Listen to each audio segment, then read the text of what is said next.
Assalamualaikum warahmatullahi wabarakatuh.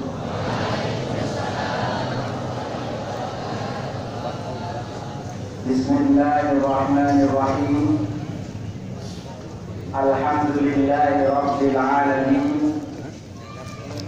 Allahumma salli wa sallim ala sayyidina Muhammadin wa ala ali sayyidina Muhammad adada ni'amillahi wa hifdhalih.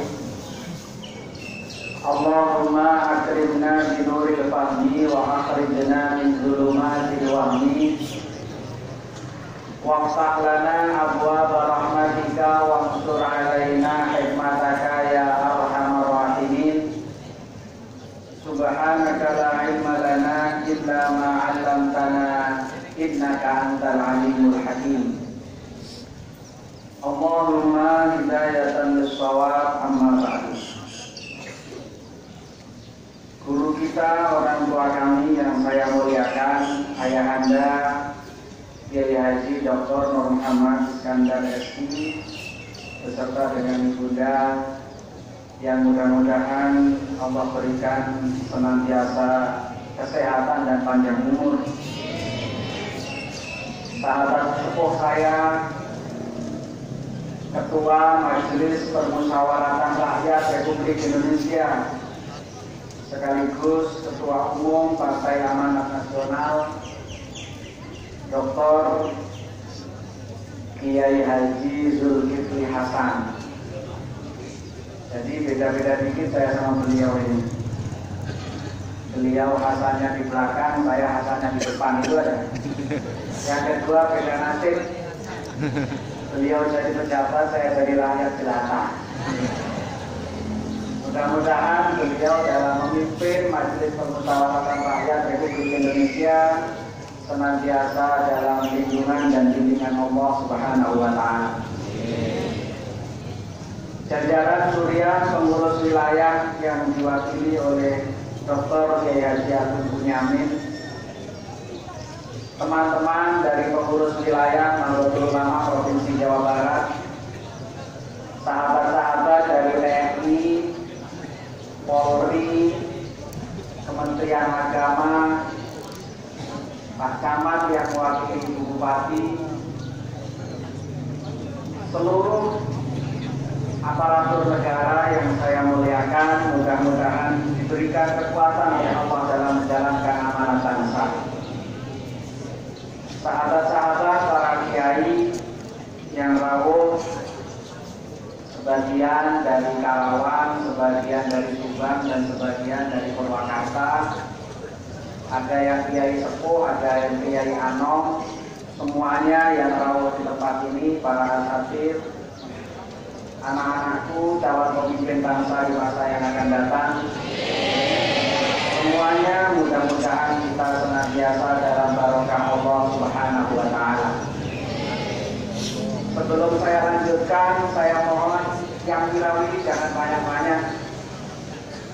Yang ngurusin registrasi cukup satu orang, yang ngurusin konsumsi cukup yang pakai seragam, yang lainnya duduk ikut nimbrung. Saya mau pidato. Nah, jangan dirawili, yang lain duduk, ayo masuk ke lokasi. Yang berdiri sana duduk. Ini jadi kayak sunatan nanti kalau ada yang berdiri, ada yang duduk. Kalau wartawan nggak apa-apa, berdiri duduk terserah. Nanti kalau nggak boleh takut nggak motor saya. Sudah, yang seragam ngurusin konsumsi, yang selainnya duduk semuanya. Semuanya yang hadir yang dimuliakan oleh Allah Subhanahu wa Ta'ala, saya ucapkan yang pertama kali ahlan wa sahlan bi hudurikum.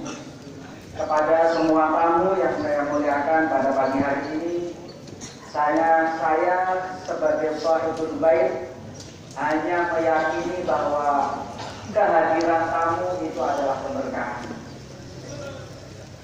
Baginda Nabi Sallallahu Alaihi Wasallam mengajarkan kepada kita, man akrama dhaifan wa huwa ya'rifuhu, maka nama akraman Nabi Sallallahu Alaihi Wasallam. Wa man akrama dhaifan wa huwa la ya'rifuhu faka'annama akrama Allah azza wa jalla. Orang yang memuliakan tamu yang sebelumnya sudah pernah kenal, pahalanya sama dengan memuliakan baginda Nabi. Dan barang siapa yang memuliakan tamu yang sebelumnya belum pernah kenal, pahalanya sama dengan memuliakan Allah Subhanahu wa ta'ala. Jadi tamu itu adalah orang yang sangat istimewa. Allah itu ya'ti birizqihi wa yarhalu bidunubi qaumin. Tamu itu datang dengan rezekinya dan kembali menghapuskan, meleburkan dosa-dosa satu baiknya.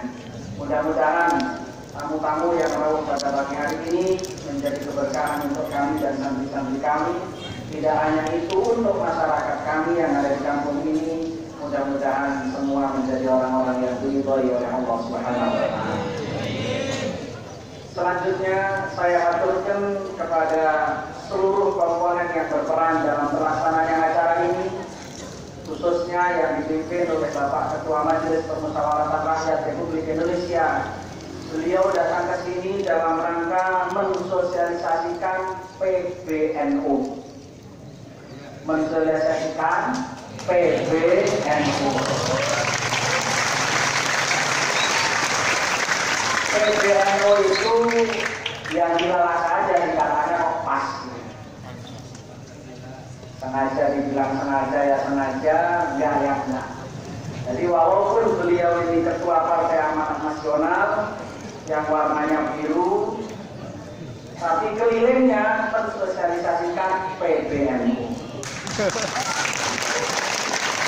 Apa itu PBNU? PBNU itu adalah isi daripada 4 pilar ini. P-nya itu adalah Pancasila, B-nya itu adalah Bhinneka Tunggal Ika, M-nya itu adalah Negara Kesatuan Republik Indonesia, dan U-nya adalah Undang-Undang Dasar 1945.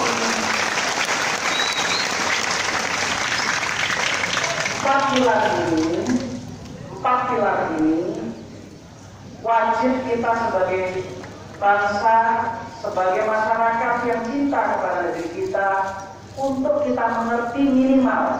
Lebih dari itu untuk kita memahami. Tanpa kita mengerti dan paham tentang 4 pilar yang nanti akan disampaikan oleh Bapak Ketua Majelis Permusyawaratan Republik Indonesia, maka kita tidak akan tertanam rasa cinta kepada bangsa yang kita cintai.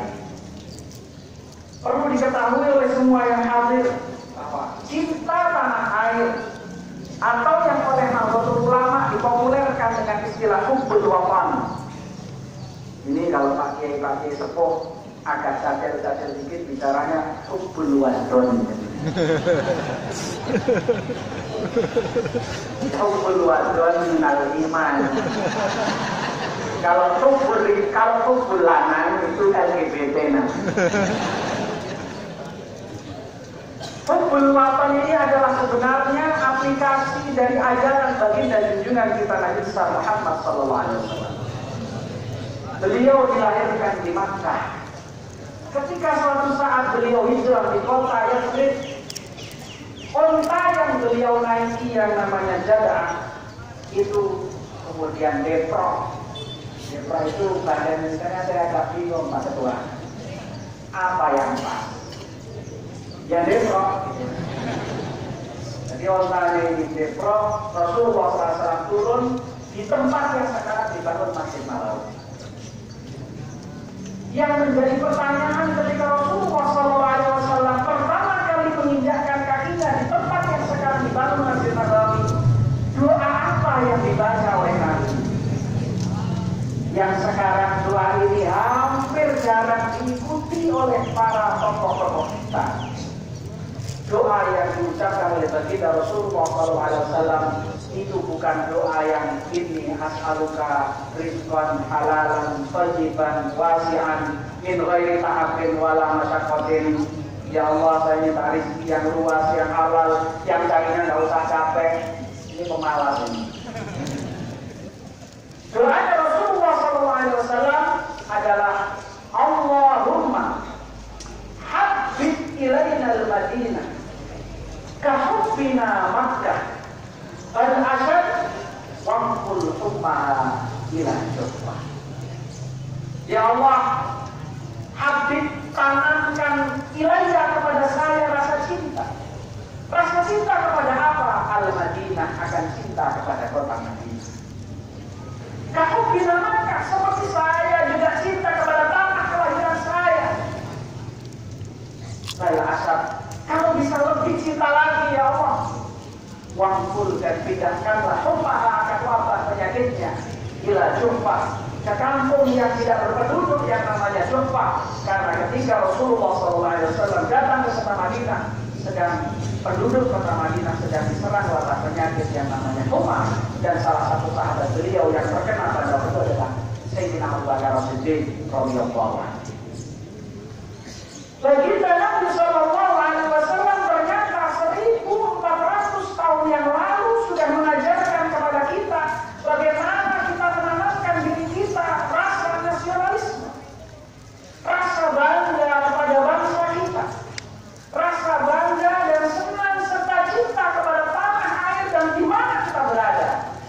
Dan salah satu di antara bukti cinta kita diajarkan oleh Rasulullah SAW ketika di Madinah ada wabah yang namanya Humma. Beliau minta kepada Allah agar Humma ini dipindahkan ke Juhfah, tempat yang tidak berpenduduk.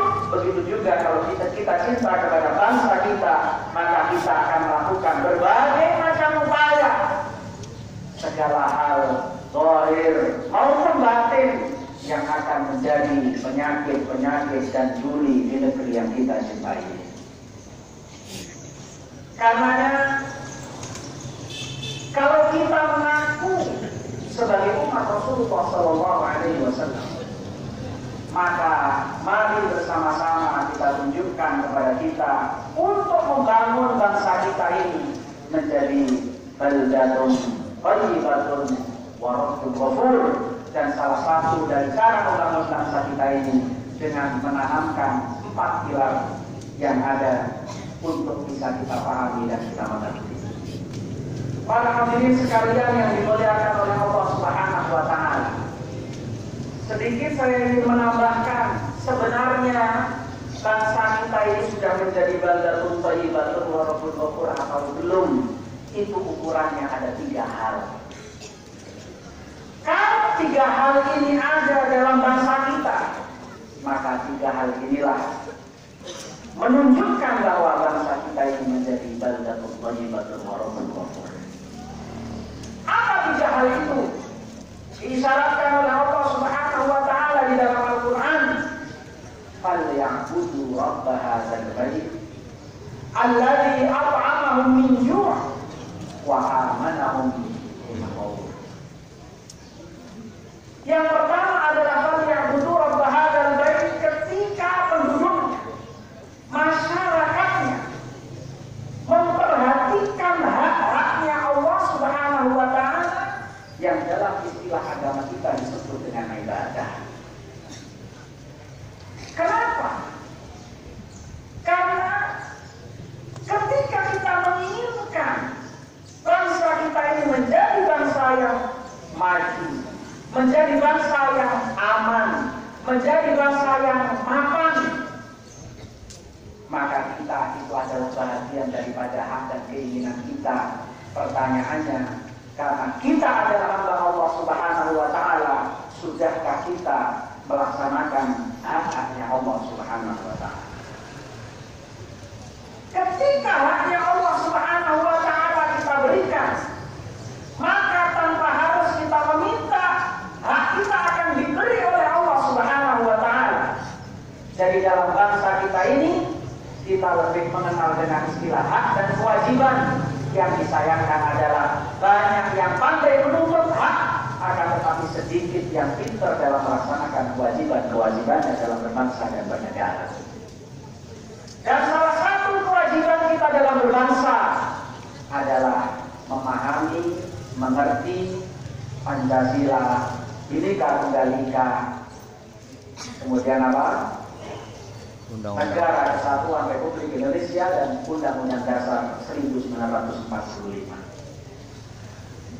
Kalau ini sudah kita lakukan, insya Allah dengan sendirinya Allah akan berikan apa yang kita inginkan.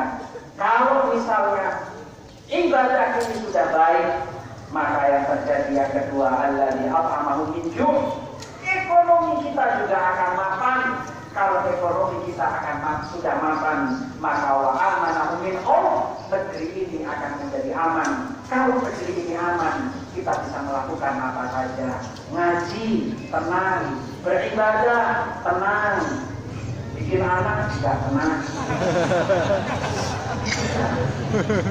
Semuanya akan menjadi aman. Coba negara-negara yang tidak diberikan aman oleh Allah Subhanahu wa Ta'ala, mau ngaji saja repot, mau takarub kepada Allah Subhanahu wa Ta'ala fasilitasnya hancur. Mumpung di negeri kita masih diberikan kondisi yang semacam ini, mari bersama-sama kita tingkatkan nilai-nilai ibadah kita. Dengan meningkatkan nilai-nilai ibadah kita, mudah-mudahan at'amahum min ju', kemapanan ekonomi, wa amanahum min khauf, dan nilai aman nanti akan diberikan oleh Allah Subhanahu wa Ta'ala, sehingga bangsa kita ini menjadi baldatun thayyibatun wa rabbun ghafur. Saya pikir ini saja yang bisa saya aturkan, karena saya juga ingin lebih banyak mendengar bagaimana sebenarnya dulu sudah pernah belajar Pancasila waktu madrasah ibtidaiyah sama madrasah sanawiyah. Sekarang ya masih ingat-ingat lupa gitu Pak Ketua.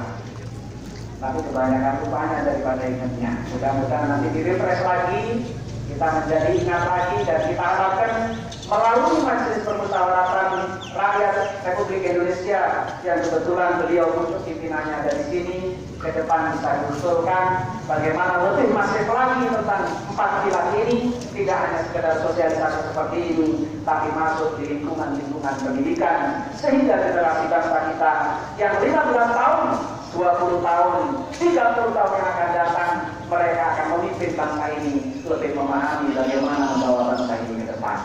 Ini saja yang bisa kami aturkan. Kurang lebihnya saya mohon maaf. Sekali lagi kepada keluarga besar Majelis Permusyawaratan Rakyat Republik Indonesia, saya atas nama pengurus wilayah Nahdlatul Ulama Provinsi Jawa Barat dan sebagai Shahibul Bait keluarga besar Pondok Pesantren As-Siddiqiyah mengucapkan jazakumullahu ahsanal jazaa. Demikian, hadanallahu wa iyyakum ajma'in, ja'alana Allah wa iyyakum mimman yastawjibu syafa'ata sayyidil mursalin, wallahu muwaffiq ila aqwamit thariq. Wassalamu alaikum warahmatullahi wabarakatuh. Waalaikumsalam.